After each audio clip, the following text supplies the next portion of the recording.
in the day so far been for you? So far so good? Alright. So welcome to the session of real-time web with SignalR. So here, we are here to talk about real-time web and how SignalR makes our life easy while developing such type of applications. With the advancement of technology, building real-time applications has become a reality today. There are various ways in which we can develop the real-time web application nowadays. So there are a couple of challenges associated with when we chose one or the other technique. So today, we're going to talk about some of these techniques to build real-time web applications or near real-time web applications. We'll see some of the challenges that we face as we go along. Then we will see how SignalR take that low-level details away from our developers and make our life a little bit easy when we develop such applications. We're going to look at some of the messaging patterns that we have been using in developing these applications altogether. As we go along, I'll show you a demo which we have created just to demonstrate how these various messaging technologies or the messaging patterns have played together and how SignalR have been used in developing these kind of applications.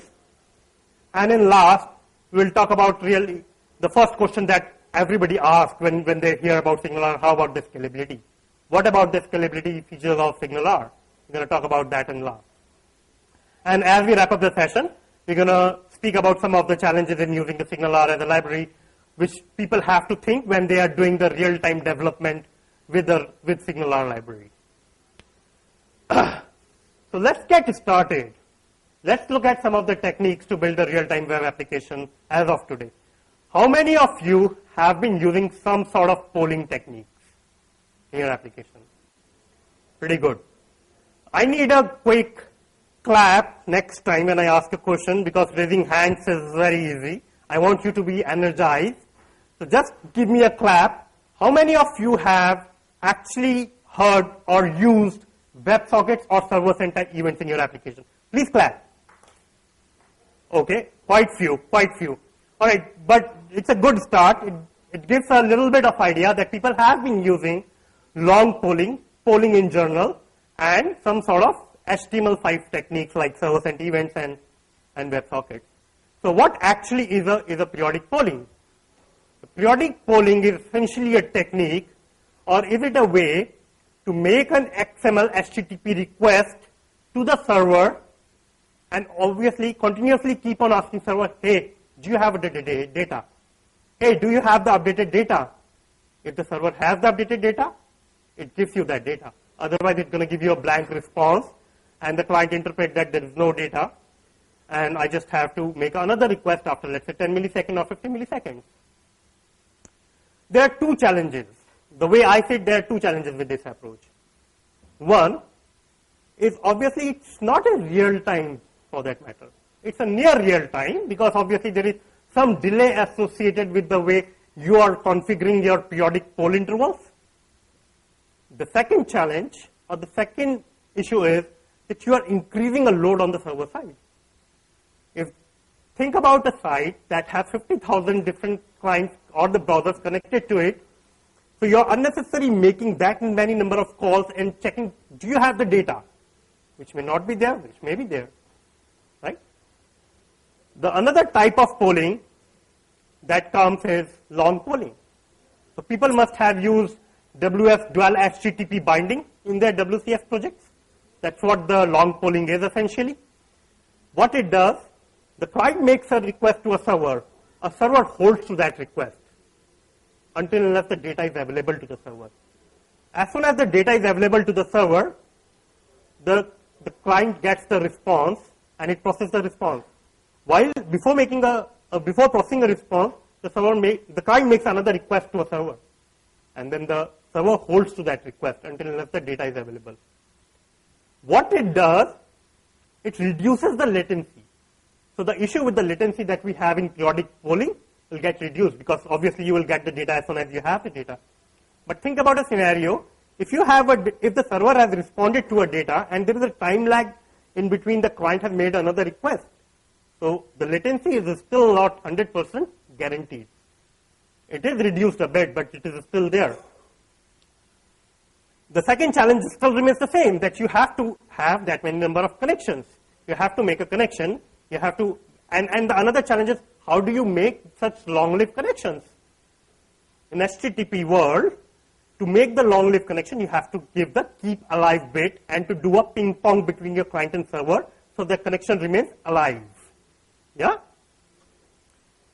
Before I proceed further with the rest of the protocols, I just want to tell you that any questions that you may have, we'll address at the last of the session. We'll give you 10 minutes to have a Q&A session at the end. So we'll address most of your questions at that point in time. But if you have very pressing questions, something that you want to ask, please stop me in between and have that question. I'll like to answer that in between. Now the next type of protocol with the HTML5 and introduction of HTML5, the first protocol that comes is the server-sent events. Essentially, what server-sent event is it's basically a streaming protocol. So if you have heard about HTTP streaming responses, that's what the server-sent event is. What it does, a client makes a single connection to a server, and then the server continuously keep on sending the data to the client based upon the single connection. Yeah, there are two parts associated to it. If you read the server-sent event specification on W3C standard side, it says there are two parts associated with it. One is the event source interface, which is on the server side or on the browser side. It basically hides all the low-level details of establishing a connection and doing a reconnect and message passing and all those kind of things. And the second part is the event stream data format, which is a well-defined message format. It has an ID, it has a header, it has a body associated with it. That's how the client and the server negotiates between each other when they talk in terms of server-sent events.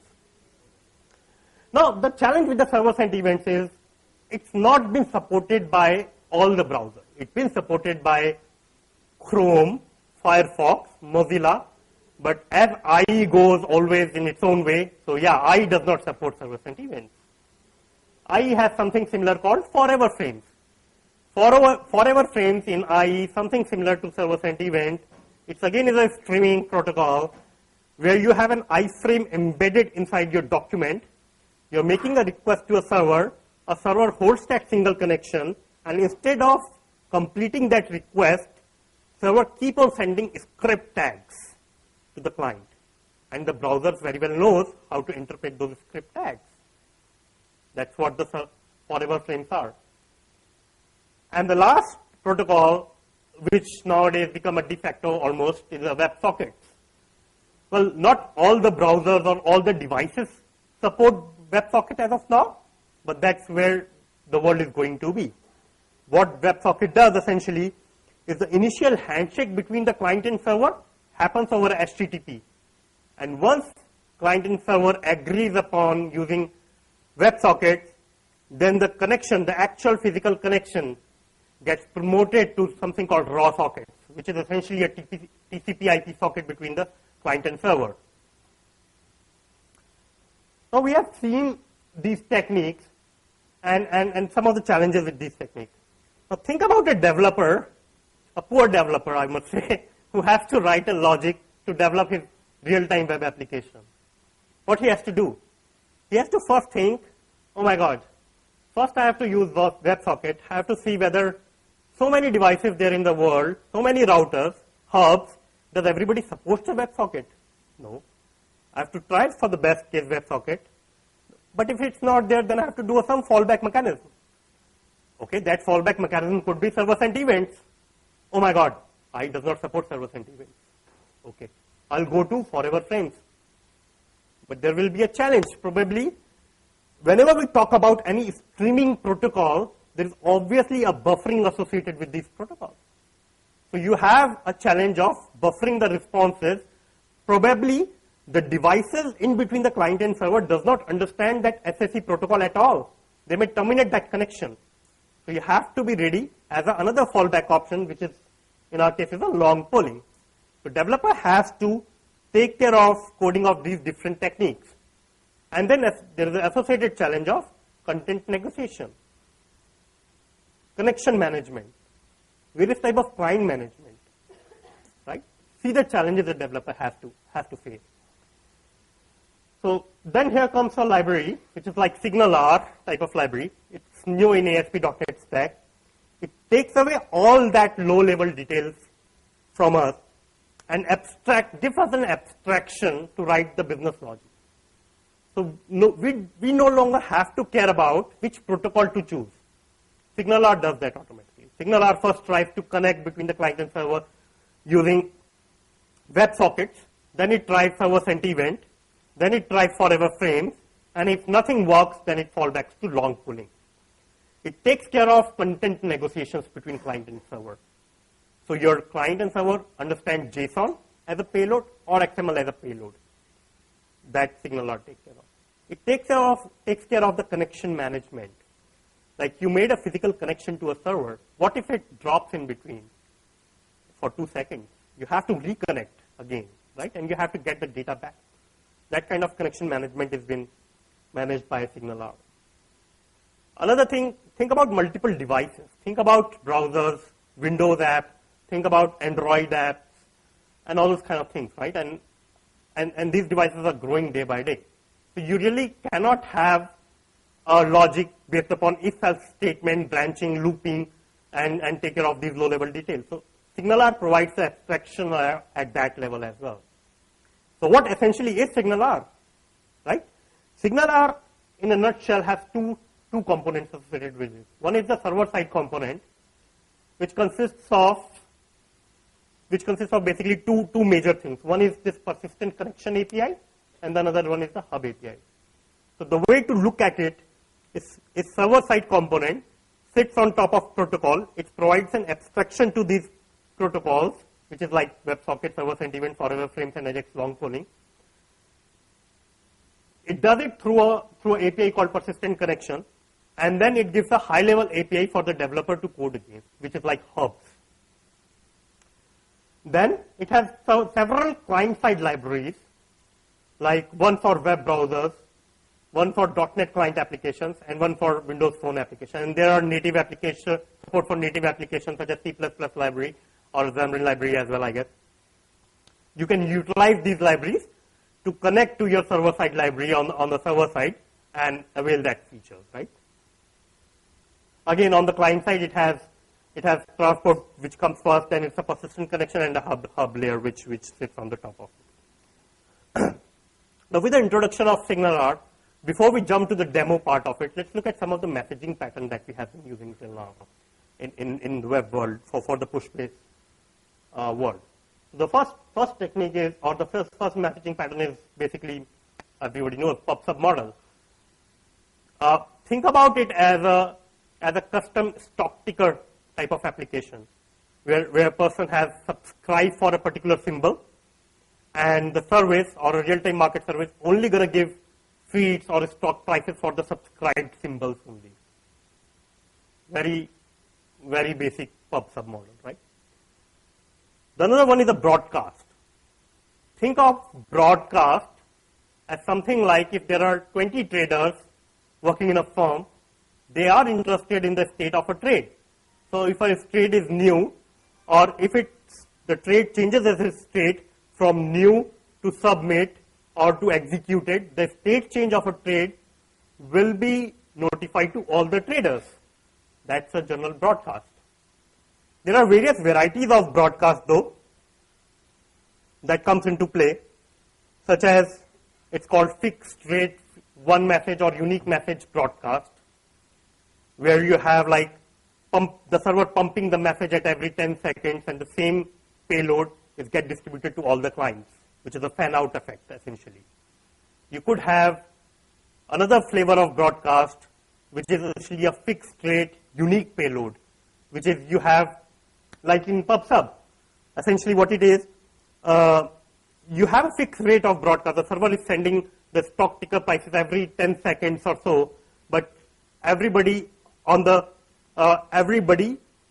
desk is basically subscribed to a particular type of symbols. So they will get notified for that unique payload only. There are associated challenges with each type of broadcast mechanism, and we'll see how we can handle that. And then the multicast is a flavor of a broadcast where you have to just send a message to a specific set of users, right? Now let's look at the demo application we have done in order to demonstrate some of these messaging patterns and how SignalR have been used in an application like this. So this is an application. It has two parts to it. The upper part, the orders, is essentially, think of it as any order management system where you are submitting an order, executing an order, placing an order, editing an order, and things like that. The lower part of an application is a live stock ticker example where you are essentially doing a pub sub model. You are subscribing to a symbol, and then the stock prices basically get pushed to you as a pub sub model. So what I need to do here, let's take a first use case as a pub sub model. Let me open up another browser first. So this is Chrome, this is IE. I can see the same application in IE. Oops. Let me minimize this. Okay, I have this. There should be a way to minimize. Undock settings. Let's close this. I'll open it when I need it. So I essentially have two browser instances. Now the first use case I'm going to demonstrate is basically a pub sub model. So if I add a symbol here for Yahoo, subscribe, the Yahoo gets added only to the Chrome instance, because obviously that's the only one who is interested in getting the price ticks for the Yahoo. If I do an open market, you will see that only the Chrome is getting the price ticks for the Yahoo and not the IE. The IE has only three symbols, which is like Google, MSFT, and Apple, and it just gets that price update for those predefined symbols. That's where the pub sub model comes into play. Now let's look at the second use case, which is like broadcast.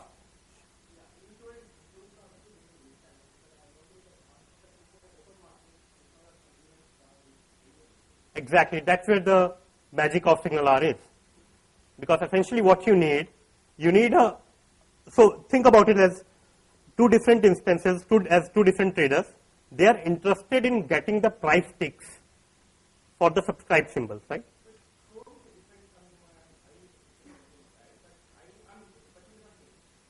Correct. So you may have configured your ticker as differently.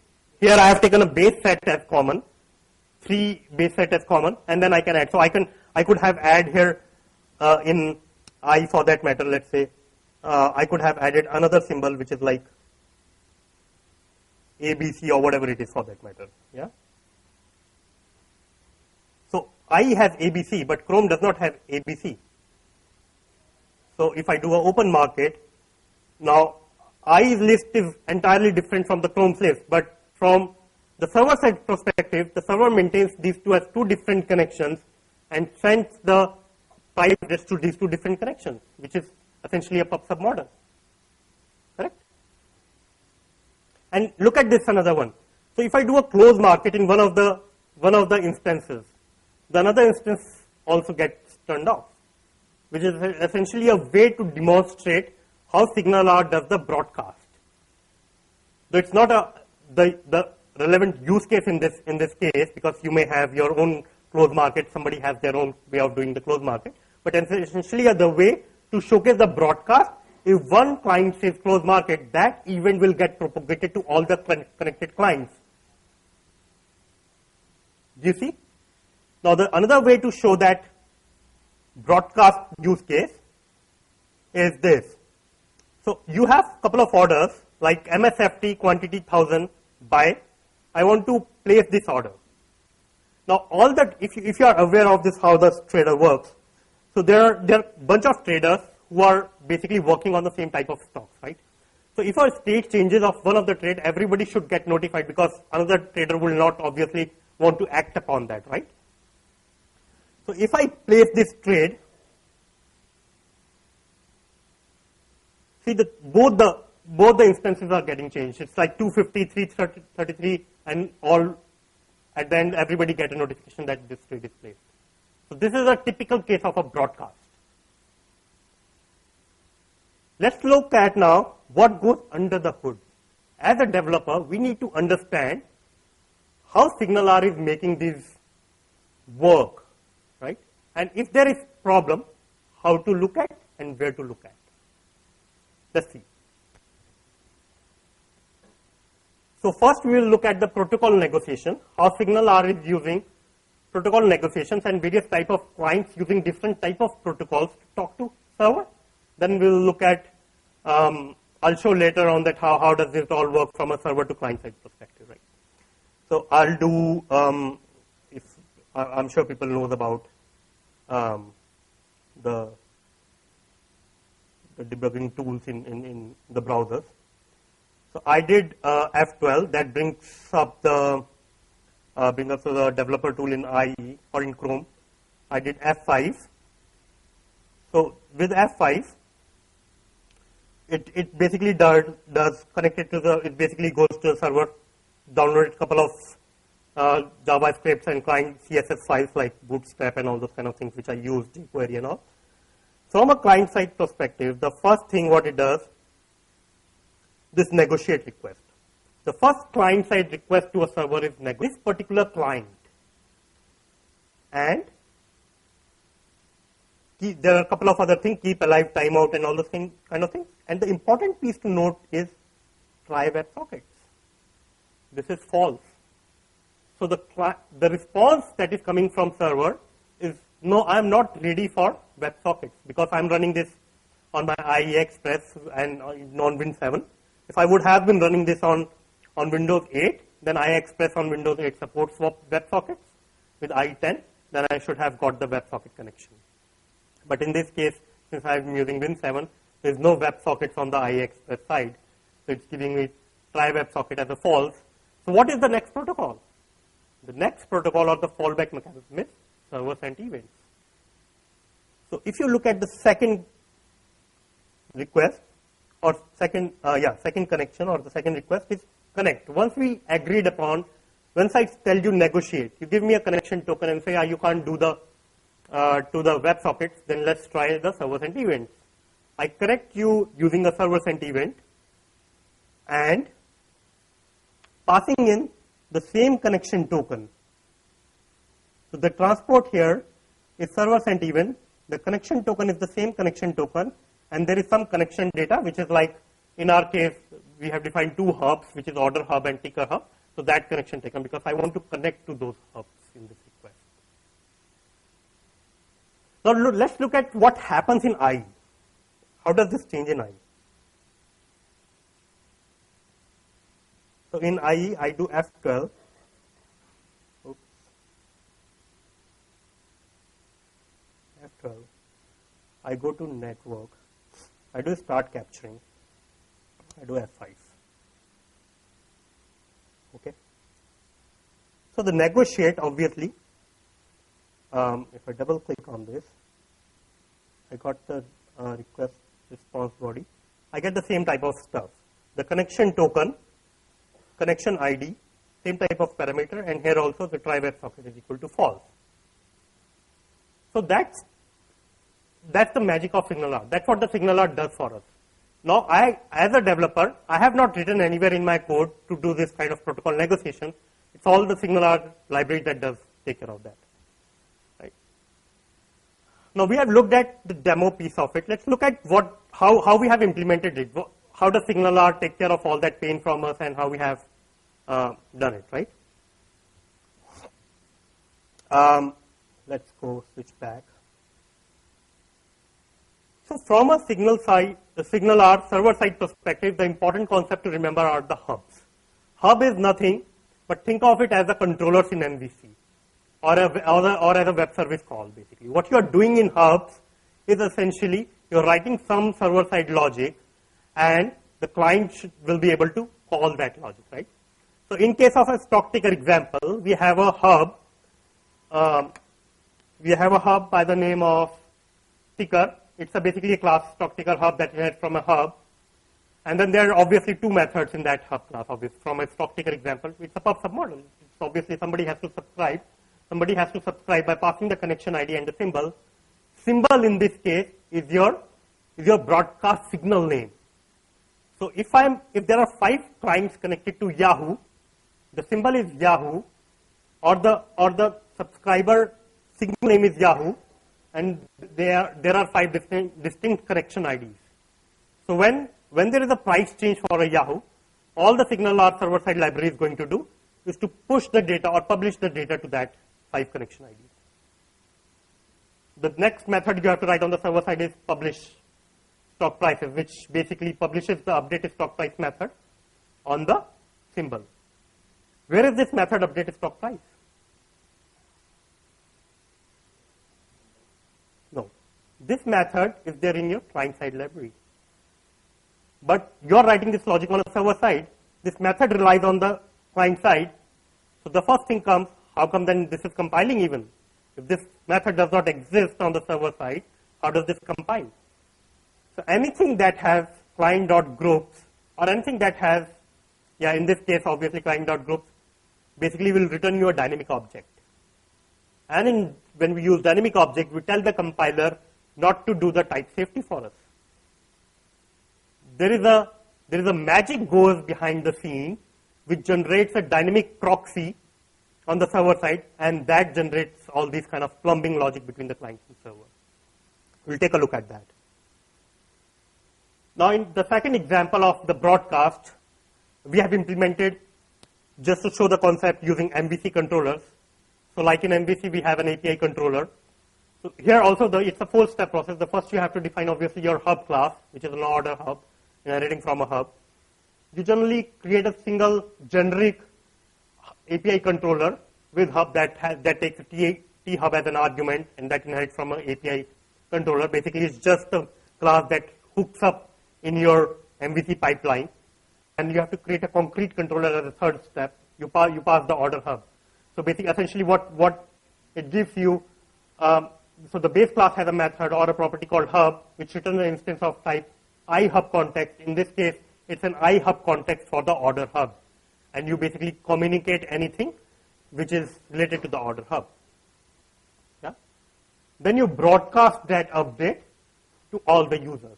So anything that is state change of an order, you need to broadcast to all the connected clients. That's what we do here. Here also hub.client.all will give you a dynamic object. And you call a method on the client side. Update order is the method on the client side. Right? I'll show you in demo how does that. Before going, there's a client side plumbing as well. Right? So what we have seen from till now is basically a server side logic. From a client side, what we have to do to enable that communication between client and server. The first thing is we have to add this magic line here. If you're using a JavaScript library, obviously JavaScript client, then you have to add this magic line in your index.cshtml, where you have to specify the script to SignalR/hubs. Basically, this is the way that it generates the dynamic proxy on the fly. And then you have to start a connection with the hub. So you do connection.hub.start. What it does basically, if you have 2 hubs, it starts a connection with those 2 hubs. And then you write a client-side logic for updating the order. See this method here? Update stock prices. It's there on the client side. We have a class called ticker.js where we have written this method called update stock price. That takes stock as an input and then update the local view model. We're using knockout.js for binding and all, which does the local view model updates. And similarly, in case of broadcast, there's a method called update order that takes order as an input, and basically there's a logic to update the in-memory model. Now let's look at how does this dynamic proxy works.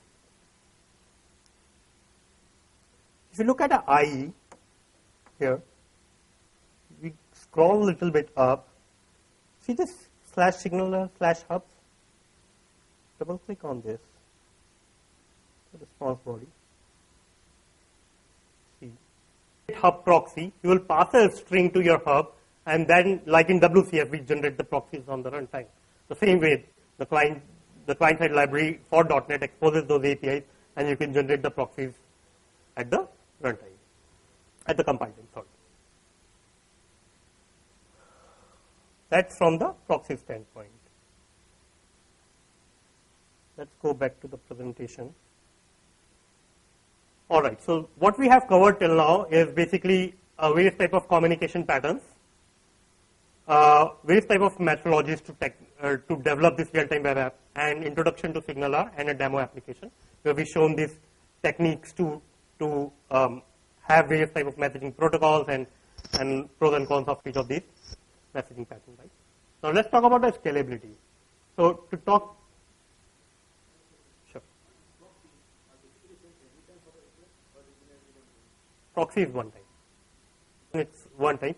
So if you have a multi-page application, it is, yes. Yes, it is. So basically, generally the guidelines, so if you look at, in our experience, what we have found out, the real-timeness of an application, if you look at the real-time aspect of an application, it's very limited. Rest of the stuff is not real-time. So if you look at the real-time aspect, then your methods will be very limited, and you will segregate them in each different type of hubs, right? And if you know that in a page you are going to use a specific type of hub, then you are just going to make a connection to that particular hub. So the methods corresponding to that particular hub is going to get. So if you look at the proxy has nothing. It does not have a method. All it has is to create the hub instances, proxies. You are writing these methods in your JS files, actual methods in your JS files.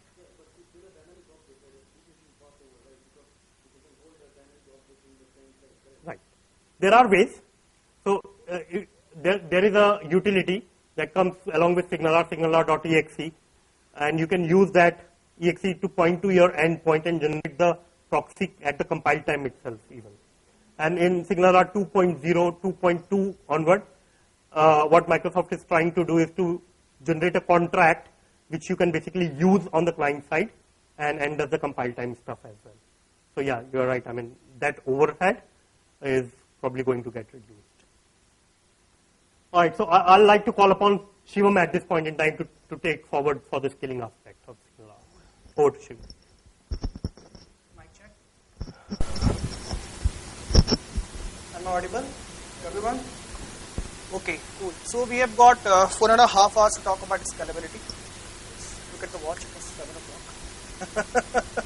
Okay, jokes apart. Okay, before we delve into the details of scaling, scalability options available in SignalR, first we have to think about what is the difference between a traditional web app and real-time web app, right? If we talk about the traditional web app, let's take a scenario where we have got 5,000 clients accessing to a traditional web app and a 5,000 clients accessing to a real-time web app, right? On a particular time, on a traditional website, you will not have 5,000 active connections. Why? Because it depends upon users, users intuition. The clicks a particular, like you are placing an order on Flipkart. So unless you are not clicking anywhere, it is not an active connection. Once you click somewhere in the web page, then it goes to a server and makes a connection. But what happens in a real-time web application? The connection is every time.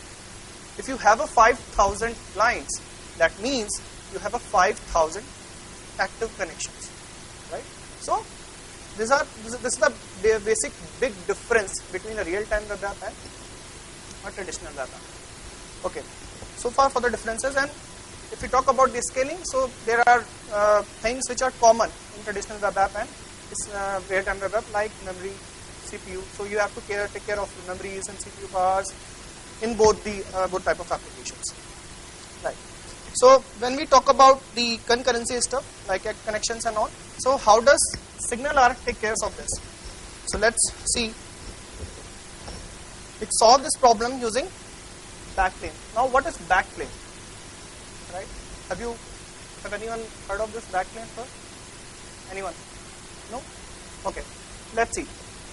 So in this picture, in the diagram, you see we have got two SignalR apps, right? Let's take a scenario. We call it the upper one server X, and we call the below one is server Y. We have got clients connected to both the servers, right? Clients connected to server X, clients connected to server Y, right? Now think of a situation of broadcasting, right? So now a server A wants to broadcast something to all the clients. Doesn't matter the clients are connected to server A or clients are connected to server B. But if we don't have a connection in between these two servers, the clients which are connected to server B, they will not get the updates, right? Because the servers are not at all connected, right?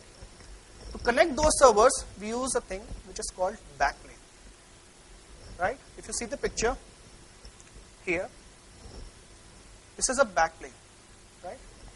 What happens that whenever something comes from the client, so the server will first send it to the backplane.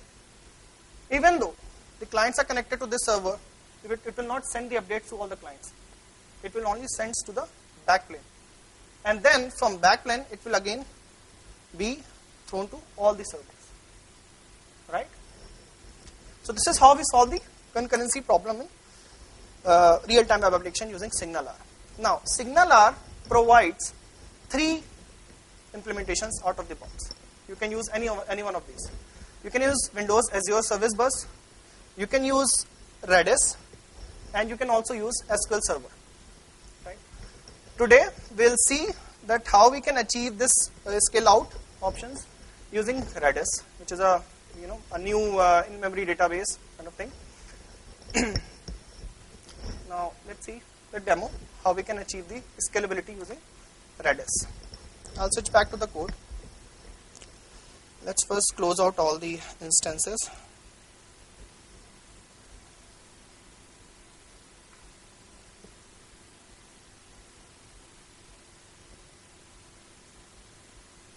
And all the IIS Express instances, right?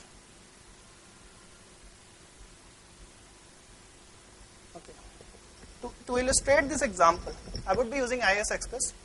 I would be using 2 instances of IIS Express, but they would be running on different code, so that you will get the feeling of running 2 servers with the same application. To do that, I have created a batch files.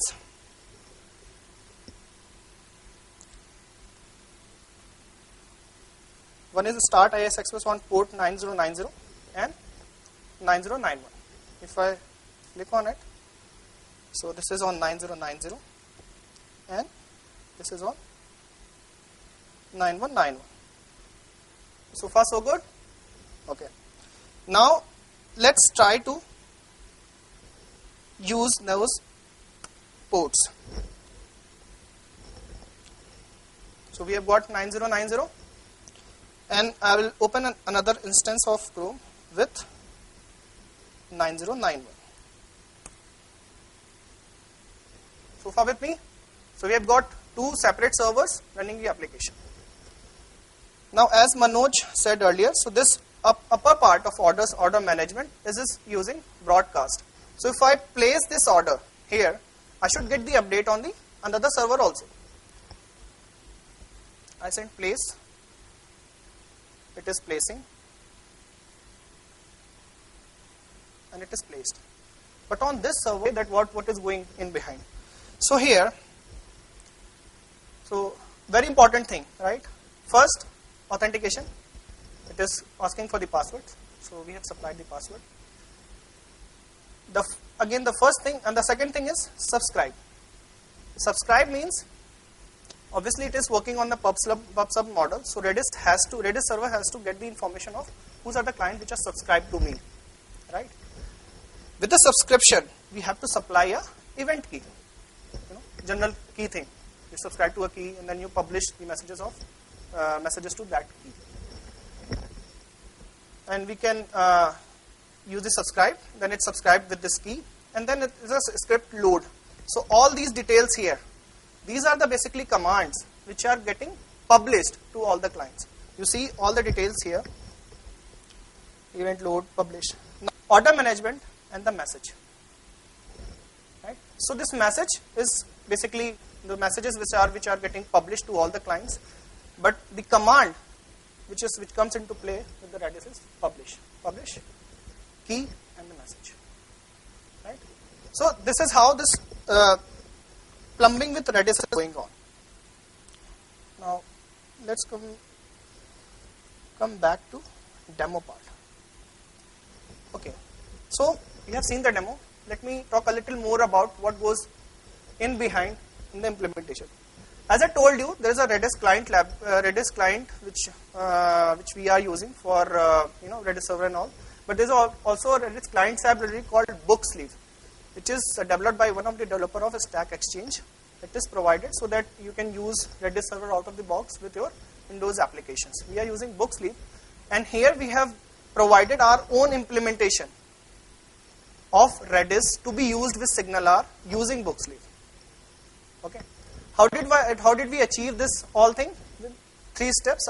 I'll tell you. The first step is you have to create the configuration class.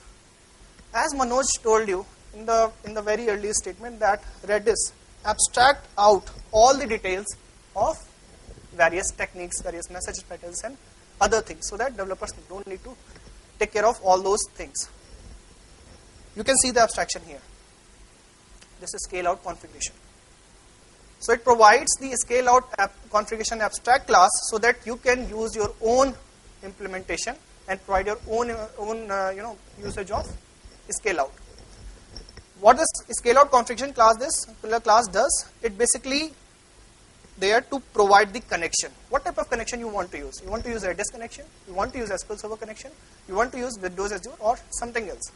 Right? You can provide your own implementation here. Like here we are just using make connection factory and provide the Redis connection class. The second part is creating the dependency resolver extension class. Right? So just keep that in mind. If you are going to use your own implementation, then you have to do all these things. 3 steps. In dependency resolver extension class, you don't have to use anything. Just you need to return whatever configuration you have provided. Like we have created this simple Redis scale out configuration, and we'll just returning the configuration class from here. The third and the most important part is the message bus. As I told you with the abstraction part of SignalR, here is the abstraction part of message bus, which is called scale out message bus. Now what this message bus does, it basically takes care of all the things. It takes care of the connection, it takes care of the publishing, it takes care of the subscribe. So whatever goes in behind the scale out, whatever we have seen, is done by this message bus class. So you define the scale out configuration, right? You define your connection and all. You are gonna use those things here. Connection, and with this connection, you will open a subscribe channel. So whatever messages goes, it goes with the channel. So Redis will have a channel which will get opened for each, servers, not the clients, servers, because server is getting connected to the backplane, which is Redis. And here it is the publish. So we open the connection, we open this channel for subscription, and then for publishing, we are using the same connection, and then the key which I told you earlier, the order message, this was the key for which we were using subscription and publishing, and then whatever messages you are going to publish. So this is how we have implemented using Booksleeve. Now, SignalR also provides its own implementation, and you can use it out of the box. You don't need to go into the implementation detail and provide your own stuff. You can use that out of the box. To do that, as I showed you the dependency resolver extension class which we created our own. So SignalR also has its own dependency resolver extension class. It provides its own use Redis methods. All you need to do is provide the server, like this is my computer name which I am right now using, the port on which Redis server is running, the password, and the event key order management, which I told you is for pub sub model. So Redis provides you out of the boxes API, one single line. Now if you want to use SQL Server, just replace this method, use a Redis with SQL Server, and provide all the SQL Server information, server, password, database, and other things. If you want to use Azure bus, simply use bus and provide the information of Azure bus. Good. So this is one line implementation of Redis. Okay. I think I have covered all the details of scalability option. Now let's go back to Manoj and see what's there in summary. Thank you. All right, guys. We probably have 5 minutes left for the session now. What I'm going to do is quickly talk about some of the challenges, practical challenges which we face while doing this stuff on Redis and SignalR, and then we'll take a question. Some of the challenges is basically the state management. When people start doing this SignalR stuff a lot, there is an associated state management question, right? I mean, if the hub is there, what is the life cycle of a hub is? What is the lifetime of a hub is?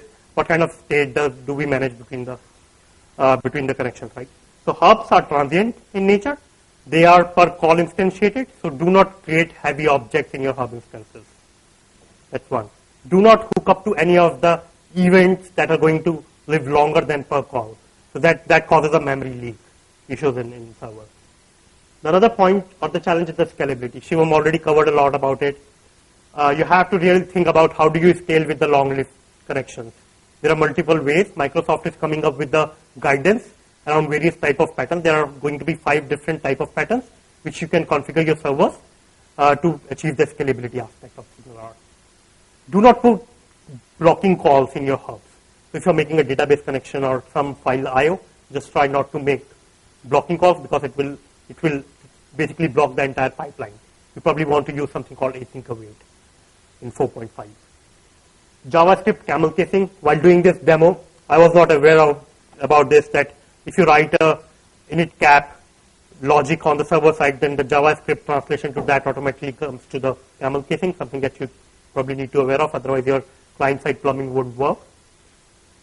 5th point, as I said earlier, no compile time validation of method names if you are calling a server-side method, client-side method from a server-side because of the dynamic objects and all. You probably need to be aware of that because in case of spelling mistakes, you may wonder that why your code is not working. Testing for various type of protocols and tool support to debug. It's very important. You probably have to, Fiddler, you can use for long polling and all. These F12 tools, you can use for long polling and server-side event, but for something called WebSockets and more into server-side event, you have to look at probably some of the specific extensions that come with Chrome. Chrome Neo version has few more extensions that you can track the WebSocket traffic and all those kind of things, and can see that where the data is going and all those kind of things. So with all this, I'd like to conclude this session here, and few references in the last. I'll share this, and the floor is open for questions. Please.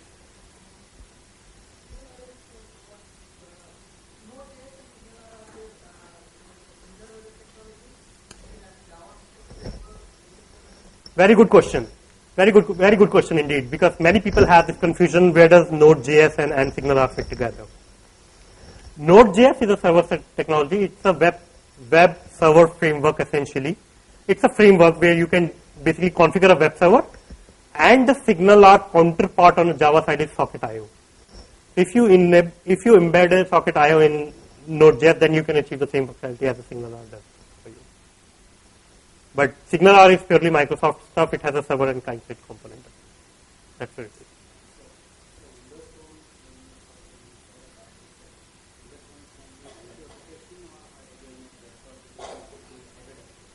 It can be both. So in Windows application, Windows 8.1, if the JavaScript library, you can develop a native JavaScript library. So application. So native JavaScript application can use JavaScript library. But if you are using a .NET component, .NET application in Windows Phone, you can use the CLR library.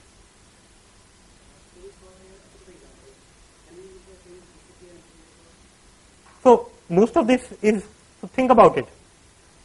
Where is SignalR comes into picture?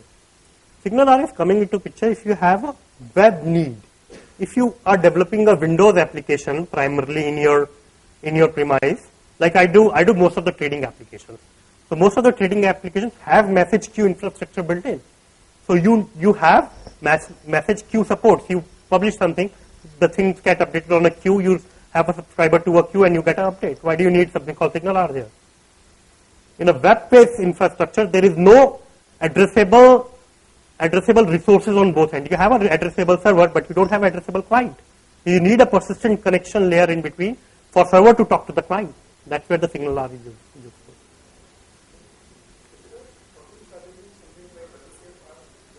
Is there what? Throttling is so good. Again, good question.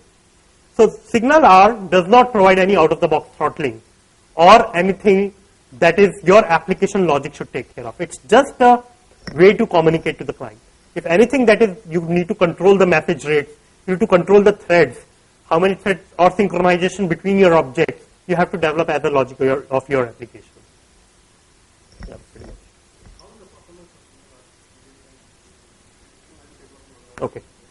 Okay. Again, so performance, I know there is no single line answer to that. You have to measure it, and it depends upon the technological choice what you are making. On a single box server, it's pretty good. You can support like 150,000 to 160,000 messages per second type of rate. But if you talk about backplane and all those kind of things, obviously the performance will be great because then you have a backing queue or something like that. All right, I think we are out of time now. So if you have extra